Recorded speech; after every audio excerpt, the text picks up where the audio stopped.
আজ থেকে প্রায় 7-8 বছর আগে কিন্তু আমাদের বাড়ি মুরগি পোষা হতো, আর তখন কিন্তু ওই দেশি মুরগি রান্না করে খেত যখন মুরগি খাওয়ার দরকার হতো।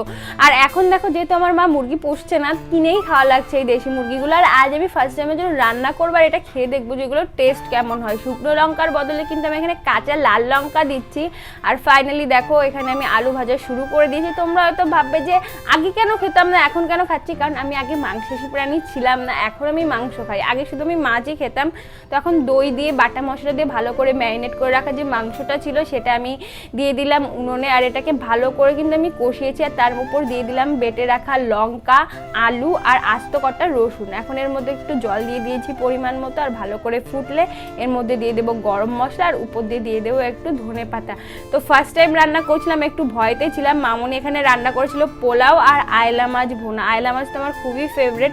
আর একটু স্যালাডও নিয়ে নিয়েছি। আর ফার্স্ট টাইমের জন্য ট্রাই করলাম, ভালোই লেগেছে। তোমরা একটা লাইক করে দাও ভাই।